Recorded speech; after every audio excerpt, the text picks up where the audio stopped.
It's a pleasure to be here and to be able to share this afternoon with you on an African Christian perspective on the gospel response to religious extremism. And I want to look at it from the point of view of Boko Haram in West Africa, in Nigeria, because Boko Haram is a very important piece when it comes to religious extremism in Africa. And that is what I want to give you a kind of a quick sketch of Boko Haram, this militant group in West Africa, how it came about, and what is the best way as Christians that we should respond to Boko Haram. Nigeria, as you can see the map of Nigeria, the darker areas is where Boko Haram is really concentrated. The northeastern part of Nigeria. That is where the attacks are really, really concentrated. And that is where the impact is felt most. So Boko Haram, it is recruiting people from across West Africa in different African countries, but its attacks are focused on Nigeria, into neighboring countries in Cameroon and into Niger, but mainly in northeastern Nigeria. But Boko Haram did not just come out of nothing. Boko Haram came out, it has a history, and Boko Haram has a logic in its own. And I want us to have a quick look at that with some of these individuals involved. This gentleman is called Othman Danfodio. When you look at African history or Nigerian history, Othman Danfodio is one of the most inspiring names for Muslims in Africa. You mention Danfodio, and every Muslim wants to be like Danfodio. Danfodio is the exemplar par excellence when it comes to Muslim Africa. He was a jihadist back in the 19th century. He lived under the Hausa. He was a Fulani himself, but he lived under the Hausa, who were the landowners or the indigenous people. Danfodio was protected by the local chief. He became a very popular preacher.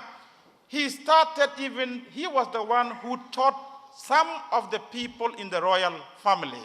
So he became a very influential kingmaker.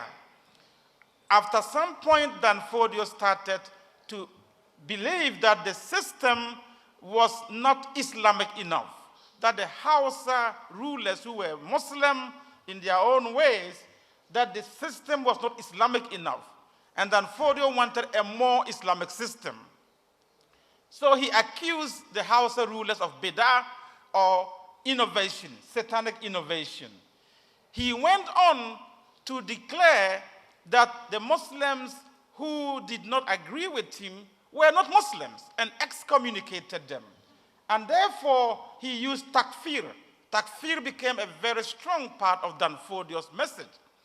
And there were Muslim scholars who disagreed with Danfodio, and they were all attacked, and they were decimated and killed in many parts of northern Nigeria at the time. Danfodio also declared other religious groups enemies of God, and enemies of Islam, and enemies of the believer. In other words, if you are not a Muslim, by virtue of your not being Muslim, you are an enemy of Allah, you are an enemy of the believer, and you are an enemy of Islam. And so that was his modus of operation. He ended up with what was called the Sokoto Caliphate. And you can see the caliphate as it is there. It stretches from northern part of a lot of northern Nigeria into Cameroon, into Niger. The caliphate he established was basically based on jihad. He conquered the indigenous people, and there was a lot of enslavement at the time. Massive slavery went on at the time. And that was the Sokoto Caliphate. Northern Nigerian Muslims look back to the Sokoto Caliphate. West African Muslims, a lot of Muslims in Africa see the Sokoto Caliphate as an example to be emulated. Now, when it comes to the Sokoto Caliphate, the history, one of the complications of the history of the Sokoto Caliphate in Nigeria is Western scholarship contribution to it. Western scholars, when they started studying the history of Islam in Africa in the 60s and 70s, they all decided and agreed with Danfodio's view that Danfodio's version of Islam was the true Islam, was the correct Islam. Danfodio's version of Islam was the legitimate Islam. All the other Muslims who opposed them, their Islam, which was the peaceful Islam, was described in many Western scholarly writings as African Islam, as heretical Islam, as mixed Islam, and dismissed as not good enough Islam. And so what Western scholars did, they translated Danfodio's works into Hausa, into English, and it became widely available in northern Nigeria. And so unwittingly, they contributed massively to the propagation of a very intolerant and a very militant form of Islam. Western colonial power, the British colonial government, also supported and offered scholarship to a lot of Muslims to study in Sudan, to study in SOAS, and to study in King's College. It's interesting that the next generation of Muslim radicals and reformers did not come from the traditional madrasas. They came from the Muslims who were educated in Western schools, who were educated with British colonial scholarship to Sudan and to London. And therefore, you got another generation of Muslims who emerged with this view that Danfodio's Islam was the right Islam. Danfodio's example is what we want to follow. The gentleman you have here, you see the title of his book is called The Sword of Truth. The Sword of Truth. The Sword of Truth means that Danfodio's example was not only the truth, his means of using violence was also the truth. The Sword of Truth. Mervyn Hisket, who wrote that book, before he passed on, came to almost repent and wrote a preface saying that their view of history was very unobjective, that it was not objective at all, and that they regretted the fact that that history has contributed to Nigerian Muslims now aspiring for the Danfodio model. And so there is that kind of outside scholarship mixing with local scholarship there. So the next person that we see coming up is Abubakar Mahmoud Gumi. Mahmoud Gumi is another Muslim scholar who emerged much later in the last century, in the middle of the 20th century. And Gumi was also, he saw himself as a reformer like Danfodio. He openly talked about being a reformer like Danfodio. Gumi's views were very similar to Danfodio's views.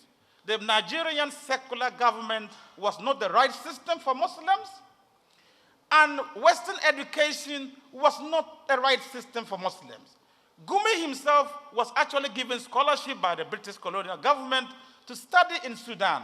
And Gumi was one of the few who, the earliest who benefited for Western scholarship from the British government.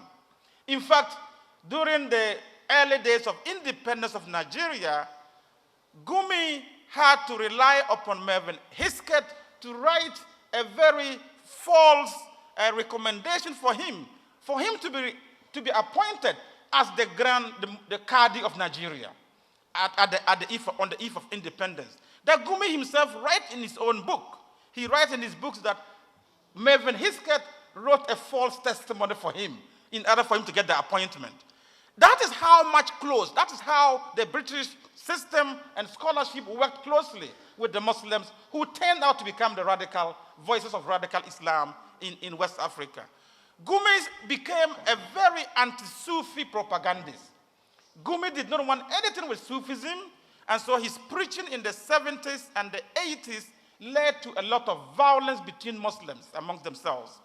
Gumi was funded and supported a lot of funding from Saudi Arabia and he was given an award in 1987 by the Saudi government, a huge international award for his services to Islam. Gumi's views became very dominant in Nigeria and created a movement called the Izala movement. The Izala movement became a radical group and started trying to reform Islam in Nigeria.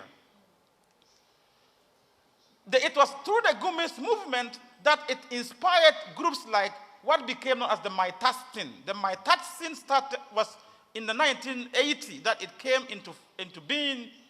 And this guy, Muhammad Marwa, was the founder of the Maitatsin. And Maitatsin was like the Boko Haram of today. They were against Western values. He preached against use of watches, use of phone telephones, use of televisions, and it became a violent movement. It was repressed violently. And Maitatsin himself was killed in 1980. Gumi's preachings led directly to the formation of Maitatsin. And many Muslim scholars and Western scholars acknowledge that Gumi preaching led to Maitatsin's movement in the 1980s. And then, during that same time, as Gumi's preaching was going on, there was another generation of Muslim scholars who emerged. They were not directly, they were all part of the Izala, the Gumi movement, the Izala movement. But these were younger generation. And they got scholarship with the contact with Saudi Arabia. They got scholarship mainly to study in the University of Medina in Saudi Arabia. And Ja'far Adam was one of those leading members who went out of the Izala to study in Saudi Arabia. Most of these groups, when they came back to Nigeria, they did not join the Izala. They saw the Izala as not good enough. And they went to start their own groups, their own movements. And so it led to Salafi groups in Nigeria, a lot of different Salafi groups in Nigeria. Ja'far Adam was one of the leading Salafi groups in Nigeria, and he was based in Kano. And he was also preaching, like Gumi, he was preaching against secularism, he was preaching against Western education. Their whole slogan was Islam alone. Islam was the answer. Islam is the solution. And therefore, they were the groups that were at the forefront of Nigerian states implementing the Sharia in the early 2000s. These were the young groups that really campaigned for Sharia in Nigerian northern states. Unfortunately for them, the Sharia experimentation was a failure. It was a big disappointment. Sharia was seen as the panacea, and it failed massively. After the implementation, many of them became disillusioned.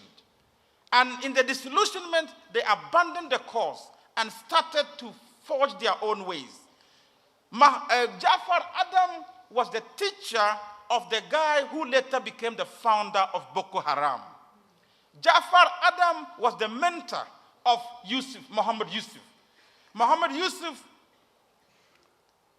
Yusuf was the founder of Boko Haram. He was a mentee of Ja'far Adam. He was actually tipped to succeed Ja'far Adam. Unfortunately, he and Ja'far Adam went separate ways, and Yusuf gave up on Ja'far Adam, went and founded his own group. Out of Yusuf's mosque in Maiduguri, he formed a youth group there, and the youth group metamorphosized into Boko Haram years later. It was Ja'far Adam. Ja'far Adam was killed by Muhammad Yusuf's own men in 2007. And so his own student who founded Boko Haram fell out badly with him and ordered his murder inside the mosque during early morning prayers in October 2007, when Ja'far Adam was killed by his own mentee, Muhammad Yusuf. And so you see, again, in Maiduguri, Muhammad Yusuf had some support from some of the political leaders and from some of the religious leaders. That is where he got the support from, to start his own separate community. And then there was a violent confrontation with the police, and Muhammad was captured in 2009, and he was handed over to the Nigerian police, and he was later executed literally by the Nigerian police. And then he was now succeeded by by Abu Bakr Shekau, who became now the leader of Boko Haram in Nigeria. And so you see the kind of historical pattern and logic from Danfodio to Mahmoud Gumi, to the Salafi groups, to then the violent face of Boko Haram that we have in Nigeria. And one thing that is common to all of them is they see the system that they live under as not Islamic enough. Muslims who disagree with them are excommunicated and become legitimate targets of jihad. Non-Muslims become targets also along the line. And Western education, Western democracy is all seen as evil. Islam alone is the answer. Islam alone is the solution. And that has been the discourse in northern Nigeria and in some parts of West Africa today. This is the group that Nigerian and West African Christians are dealing with. And the question is, how should we respond as Christians to this kind of group? There is a quote here that I took from a friend of mine. The temptation is to respond to these kinds of groups. We know Boko Haram has attacked churches, it has attacked mosques, it has attacked Christians and Muslim leaders. Boko Haram doesn't spare anybody. Muslims are even the worst victims of Boko Haram in Nigeria today. And so you have the response. How do you respond? Joseph Kamen says this. He says, what will be a great success of Satan? What will be Satan's greatest masterpiece? A victory that Satan will achieve. Will it be about inspiring more radical Muslims to hijack more planes or more Boko Harams? No. Joseph Kamen says. Joseph Kamen says that the greatest masterpiece of Satan and the greatest victory for Satan is to get Christians to betray our own beliefs, to betray our own gospel, to betray our own witness in our response to Muslims. We don't throw our values away in responding to radical Islam or any radical extremist groups, because that is what Satan is looking forward to. And so Kamen will say that the greatest struggle going on now is not a struggle between Muslim and Christian. It's not a struggle between Islam and the West. It is a struggle for the soul of the Christian faith. That is what the struggle is about. How we choose to respond will say a lot about the Christian faith. What do we do with the Christian faith in our response?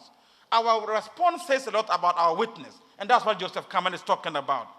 He also, and not just Joseph Kamen, but we also need to look at what will a gospel response look like? What will a Jesus gospel response look like? A gospel response, to me, will look like some of these things that I'm about to share. That it will look like, in Christ, God was reconciling the world to himself, not counting their trespasses against them, and entrusting to us the message of reconciliation. The message of reconciliation is very, very important. In our response, when God came in Christ, the whole of the gospel, the heart of the gospel is about reconciliation. God came in Christ to reconcile the world to himself. And that is what God came to do. Our message is about reconciliation.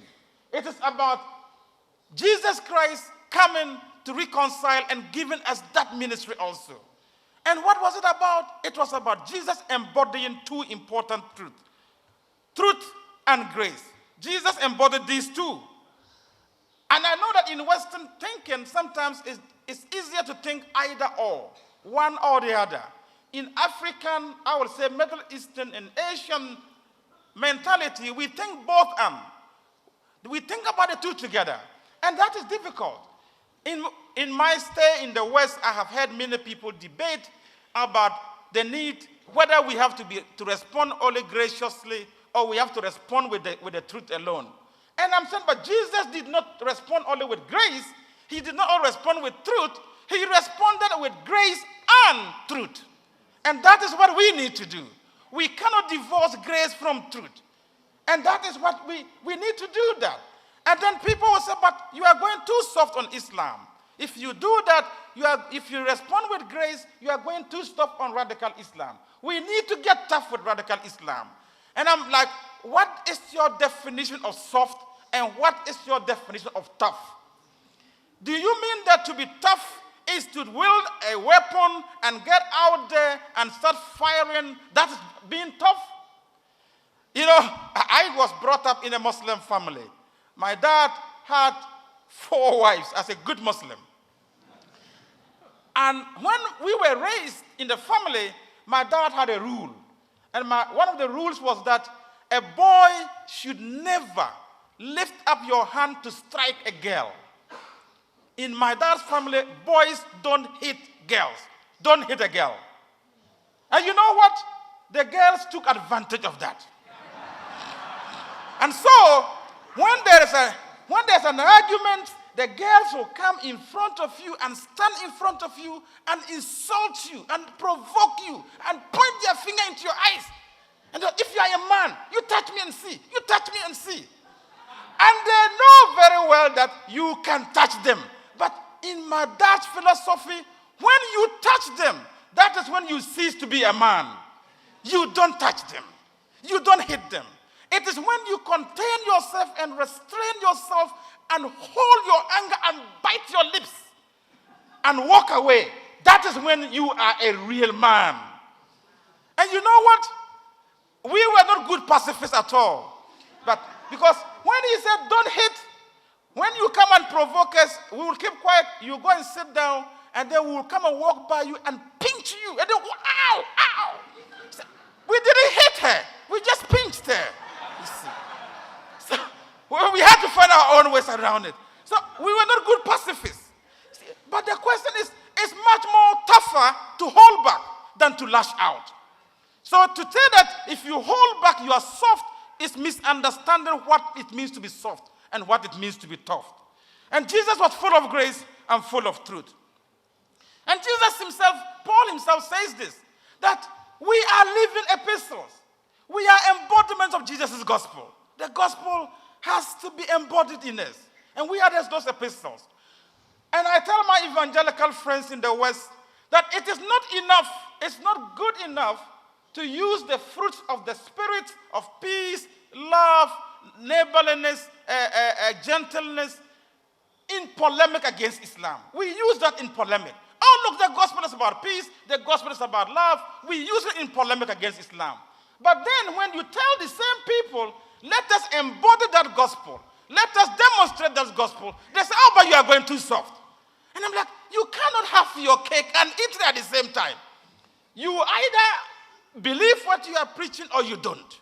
Because the gospel is about embodying that same God, peace and love and reconciliation and gentleness. That is the gospel. And we cannot afford to throw that away because we have to get even with Muslims, with the radical groups. We cannot do that. My biggest fear in Nigeria, in West Africa, is not that radical Islam is radicalizing young Muslims. My fear is that radical Islam is radicalizing Christians. Radical Islam is filling Christians with fear, is filling Christians with anger, is filling Christians with a sense of hatred, and that is my fear and my biggest concern. Because when we allow radical Islam to define your theology, to define your witness, to define who you are as a Christian, then we have betrayed the gospel of Jesus Christ. And that is the last thing I want to happen to the gospel of Jesus Christ. But you know what? The other thing is that the gospel, when we talk about the gospel response, it has to be good news. That's what the gospel literally means. It means good news. And good news about what? Good news because the gospel is, let's go back to the good news, yes. It has to be good news. And I say the gospel means good news for a reason. It means that it has to be good. First of all, it has to be good. It has to be good because what is happening to radical extremist groups in the world is that young people have lost a sense of good. They have lost a sense of hope. There are people who have become very hopeless. People need something good to hang on to. They have given up on mainstream society. because there's no radical goodness there. And therefore, they are tending to evil. And we cannot fight evil with evil. We have to fight evil with good. So the gospel has to be good. It has to be good, but it has to be news also. It means it has to be different. It has to be radically different from what the other side is preaching. We cannot preach the same gospel as ISIS and Boko Haram, because that will not be news. What we need is a gospel that is good and that is news. And Jesus says, you have heard that it was said. This is what you have heard. But I say, and that is the news bit. But I say is the news bit. It's radical news. It's not easy news, but it is the news that the world needs to hear.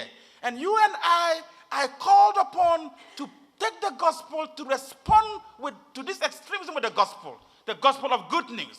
And let that gospel be good, and it better also be news. Because we need both to be able to get people to listen to us. To get the young people to listen, it has to be radical news. And that's what Jesus is telling us here. And you know, in Nigeria, my Nigerian Christian friends, they say that Jesus says, turn the other cheek when you are slapped on the right, turn the left cheek. And they say, okay, we have turned the right cheek, and they have slapped the left cheek. We have turned it. We have only got two cheeks. We have no third cheek to turn. There's no cheek number 3. And so, what it means is that now we are going to fight back. And I'm like, when you do that, you are preaching the gospel of ISIS. You are preaching the gospel of Boko Haram. We cannot resort to lies about Islam, because Boko Haram and ISIS are using lies as their weapons. We cannot resort to using hatred, because that's the weapons that they are using. We cannot do that. And therefore, we have to use superior weapons. We have to use superior weapons. And the superior weapons I'm talking about here is what Jesus himself talks about. And I want to conclude on this one, that we need to use superior weapons. We cannot use the same weapons as the enemy. We cannot. Jesus did not do that. So the gospel response means that Jesus was talking to his disciples when they came to arrest him. And they came with swords and clubs to arrest him. And one of the disciples pulled a sword and slashed the ear of one of the Roman guards who came to arrest Jesus. And Jesus said, put your sword back in its place. For those who draw the sword will die by the sword. What it meant here was that Jesus was telling his disciples, my kingdom is not going to be built with these kinds of weapons. They come to us with weapons of swords and clubs. We have to use different weapons. We have to use superior weapons. You cannot use the same weapons as the enemy. And that is that Jesus used the cross, the way of the cross, to fight against tyranny and to fight against tanks. That is what Jesus used. And that is what prevailed at the end of the day. And we need to remind Christians that the heart of our gospel is the cross. And we cannot throw the cross away simply because it's inconvenient now, or simply because it's too hard to bear the cross. Because then it's not worth being a Christian. But then Desmond Tutu had it to say also. Desmond Tutu, as we know, he said this in apartheid South Africa. He said, when black people were very angry about apartheid, very angry, and came to a point they hated white people, Desmond Tutu said this, be kind to white people. The racists amongst them need you to rediscover their own humanity. The racists amongst them need you. You cannot throw your own humanity away because you are fighting for your own humanity. You cannot throw that away in the process of fighting for your humanity. And you don't fight for your humanity by demonizing the other, by dehumanizing the other. You've got to uphold the humanity of everyone, including that of your enemy, if you have to succeed in your fight for humanity. Because that is the only way to move forward. Do not hate white people, he says. Be kind to them, actually, because the races amongst them need you. And I want to say that let us be careful that we don't demonize all Muslims, that we don't dehumanize even the radical groups, because they need you and I to rediscover their own humanity. But finally, there's an African proverb that I love. And the African proverb says this. It says that In times of crisis, the foolish build walls and the wise build bridges. In times of crisis, the foolish build walls and the wise build bridges. We are in a moment of crisis, whether it's West Africa, whether it is the Middle East, whether it's around even Western countries, we are facing serious crisis. This is the time for wise men and wise women. This is not a time for us to act foolishly. This is the time for building bridges, not the time for building walls. And I want us as Christians that the gospel of reconciliation that has been given to you and I, it means that we have to get out there in our response. The only way to defeat ISIS and to defeat Boko Haram is to tear down the walls that they are building up, is to bring down every single wall that they are mounting. And not only bring down walls, but we've got to build bridges to our Muslim community, to our Jewish community, because that is the way of the gospel. God bless you all.